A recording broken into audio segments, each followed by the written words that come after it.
জাতীয় রাজনীতির মাঠে এখন চলছে এক মহাযান, যার গতি অপরিসীম। এই মহাযান গণতন্ত্রের মহাসড়কে এগিয়ে যাচ্ছে। চূড়ান্ত গন্তব্য সাধারণ নির্বাচনের ময়দান। এর মধ্যেও যাত্রীরা নিজেদের আসন সুদৃঢ় করেছে। বিশেষ করে বিএনপি এবং জামায়াতের অনেক প্রার্থী তাদের টিকিট নিশ্চিত করেছে। এই নিশ্চয়তা দেশের রাজনৈতিক পর্যবেক্ষকদের মধ্যে গভীর কৌতূহল জাগিয়ে তুলেছে। কিন্তু এই যাত্রা পথে প্রধান বিরোধী দল বিএনপি যেন এক গভীর প্রান্তিকতার শিকার। তাদের অবস্থান এমন যেন রাজনৈতিক লিগে কোনো বই বা গুরুত্বপূর্ণ স্থান অর্জন করতে পারেনি। প্ল্যাটফর্মের বাইরে নিষিদ্ধের আদলে নীরব ও নিস্তব্ধ অবস্থায় বসে আছে তারা। তবুও ট্রেনে ওঠার চেষ্টা, নির্বাচনের লড়াইয়ে অংশ নেওয়ার চেষ্টা তাদের মধ্যে এক অফুরন্ত শক্তির সঞ্চার করছে। এই অসম লড়াইয়ের মধ্যেও তারা নতুন পথ, নতুন দিগন্তের সন্ধান করছে। আমাদের যাত্রা নীলফামারী জেলার দিকে। সবুজ শ্যামল প্রকৃতি, শান্ত পরিবেশ, এগুলোই জেলার পরিচয়। কিন্তু রাজনৈতিক মাঠে এটি যেন এক অবিরাম উত্থান পতনের সাক্ষী। আজ আমরা নীলফামারীর রাজনৈতিক যাত্রীদের অবস্থা এবং তাদের দুর্বলের অন্তরঙ্গ চিত্র তুলে ধরব। দেখব কিভাবে সকল বাধা পেরিয়ে তারা নিজেদের গন্তব্যে পৌঁছানোর জন্য সংগ্রাম করছে। এই সংগ্রাম ব্যক্তি বিশেষের নয়, এটি এক বৃহত্তর রাজনৈতিক দর্শনের প্রতিচ্ছবি, যা শাসন ব্যবস্থার মধ্যে টিকে থাকার লড়াইয়ের প্রতীক। নীলফামারী ৩, জামায়াতের শক্ত ঘাঁটি নীলফামারী ৩ আসনে রাজনৈতিক ইতিহাসে বিএনপির কোনো উল্লেখযোগ্য রেকর্ড নেই। ২০০১ সাল থেকে তৎকালীন ৪ দলীয় জোটের প্রার্থীরা এই আসন থেকে প্রতিদ্বন্দ্বিতা করছেন। কিন্তু বিএনপি এখন নিজস্ব শক্তিশালী নেতৃত্ব তৈরি করতে পারেনি। এই দীর্ঘ সময়ের শূন্যতা বিএনপিকে এই আসনে দূরে সরিয়ে দিয়েছে। ফলস্বরূপ নীলফামারী ৩ আসনটি জামায়াতের এক শক্ত ঘাঁটি। জামায়াতের শিকড় এত গভীরে প্রথিত, বিএনপি এই আসনে প্রার্থী দিতে পারেনি। এই প্রার্থী শূন্যতা জামায়াতের জন্য বিজয়ের দ্বার উন্মোচন করেছে। গত শনিবার মাওলানা ওবায়দুল্লাহ সালাফির নেতৃত্বে একটি বিশাল মিছিল অনুষ্ঠিত হয়েছে। প্রায় ৩,০০০-এরও বেশি বাইক, ৬,০০০-এরও বেশি মানুষ। এটি ছিল শুধু একটি প্রচারণা নয়, এটি ছিল জামায়াতের সাংগঠনিক দৃঢ়তার অনবদ্য প্রতিফলন। এই মিছিল ঢাকা দাঁড়িপাল্লার কাণ্ডারীদের এক শক্তির প্রদর্শনী। বাইকের বহর নীলফামারীর পথে পথে এক অপ্রতিরোধ্য স্রোতের মতো বয়ে গেল। স্থানীয় বিশেষজ্ঞদের মতে এই আসনে জামায়াতের জয় এখন নিশ্চিত।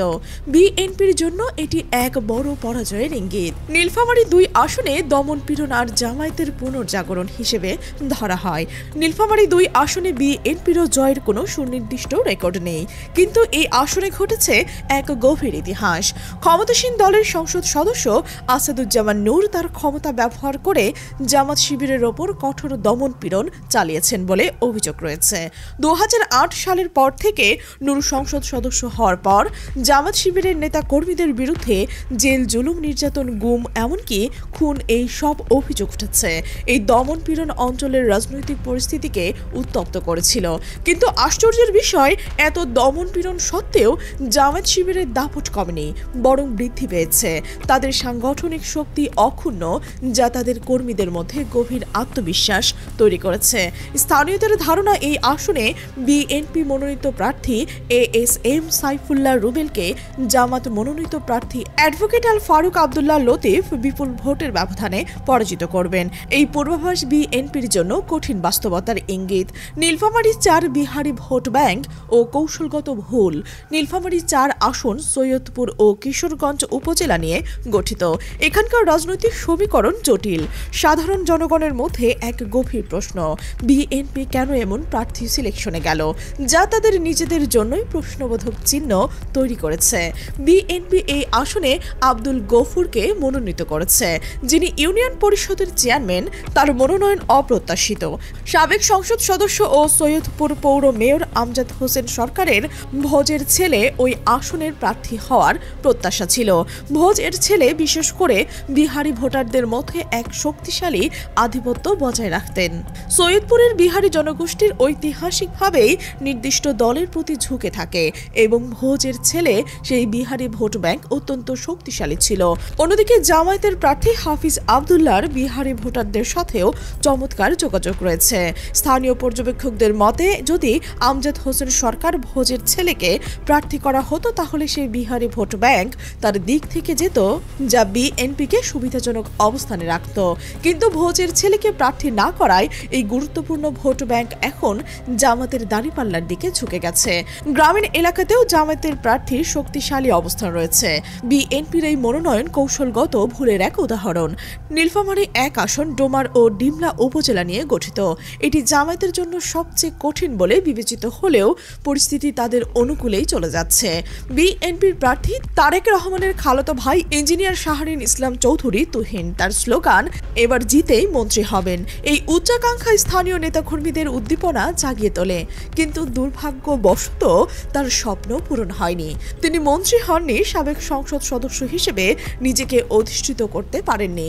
বিএনপির ঘোষিত 237 জন প্রার্থীর তালিকায় তার নাম না থাকায় এই আসনে বিএনপির নীরবভাবে ডুবে আছে। ঐতিহাসিকভাবে এই আসনে বিএনপির জয়ের কোনো রেকর্ড নেই।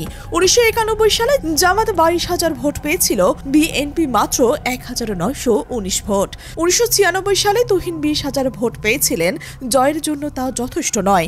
2001 এবং 2008 সালে তুহিন ও তার বাবা 4 দলীয় জোটের প্রার্থী হিসেবে প্রতিদ্বন্দ্বিতা করেছিলেন, কিন্তু উভয়বার আওয়ামী লীগের কাছে পরাজিত হয়েছিলেন। এই আসনে জামাতের প্রার্থী হলেন জেলা আমির আব্দুস সাত্তার। ডিমলা উপজেলার আব্দুস সাত্তারের নিজের বাড়ি, এখানে তার শক্তিশালী জনভিত্তি ও সাংগঠনিক অবস্থান রয়েছে। ভোগডাবুড়ি, জোড়াবাড়ি, ভরাবাড়ি এই ইউনিয়নগুলোতেও জামাত শক্তিশালী। স্থানীয় বিশ্লেষকরা বলছেন, এমনকি বিএনপি শেষ মুহূর্তে তুহিনকে মনোনয়ন দিত, তাহলে ফলাফল দাঁড়িপাল্লার দিকে যেত। প্রায় অপরিচিত ব্যক্তিকে মনোনয়ন দেওয়া হলে ফলাফল আরও অনিশ্চিত। বিএনপির কৌশলগত ভুল, নতুন মুখ, হারানো ভোট ব্যাংক, এই সকল আসনে একটি প্যাটার্ন দেখা যাচ্ছে। নবাগতদের অতিরিক্ত আস্ফালন এবং কৌশলগত ভুলের কারণে বিএনপি তার পুরনো ভোট ব্যাংক হারাচ্ছে। পুরনো পরীক্ষিত নেতাদের বাদ দিয়ে নতুন অপ্রচলিত ব্যক্তিদের মনোনয়ন দিচ্ছেন, এটি বিএনপির আত্মঘাতী সিদ্ধান্ত বলে প্রমাণিত হচ্ছে। 2001 সাল থেকে নীলফামারী জেলায় বিএনপির কোনো মুখ প্রতিনিধিত্ব ছিল না, ফলে দলের সাংগঠনিক কাঠামো দুর্বল হয়েছে। ভবিষ্যতের প্রশ্ন, বিএনপির সংকট এই সমগ্র চিত্র দেশের ভবিষ্যৎ রাজনীতির জন্য গভীর প্রশ্ন তুলছে। প্রধান বিরোধী দল নিজেদের অস্তিত্ব রক্ষার জন্য সংগ্রাম করছে, কিন্তু তার ভুলগুলোর প্রতিপক্ষের সুবিধা দিচ্ছে। এই সংকট শুধু বিএনপির নয়, গণতান্ত্রিক প্রক্রিয়ার জন্য বড় চ্যালেঞ্জ।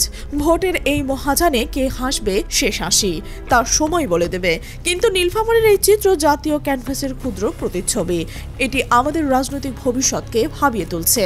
প্রিয় দর্শক, আপনি কি মনে করছেন এই পরিস্থিতিতে বিএনপির ভবিষ্যৎ কি হতে পারে? আপনার মতামত কমেন্টের ঘরে জানাবেন, এবং এই চ্যানেলে যদি আপনি নতুন হয়ে থাকেন অবশ্যই সাবস্ক্রাইব করে বেল আইকনটি বাজিয়ে রাখুন। আপনার অংশগ্রহণ আমাদের আরও গভীর বিশ্লেষণে নিয়ে আসতে উৎসাহিত করবে। নীলফামারীর প্রতিটি আসনে ভোটের লড়াইয়ের মেজাজ ভিন্ন। আমরা আপনাকে পরবর্তী প্রতিবেদনের এই মেজাজের আরও গভীর বিশ্লেষণ দেব। আমাদের প্রতিবেদন নীতির পথে, সত্যের পথে। এই প্রতিবেদনটি শুধুমাত্র তথ্যের ভিত্তিতে প্রস্তুত, কোনো দলের পক্ষে নয় বা কোনো ব্যক্তির প্রতি নয়। আমাদের সাথে থাকার জন্য ধন্যবাদ।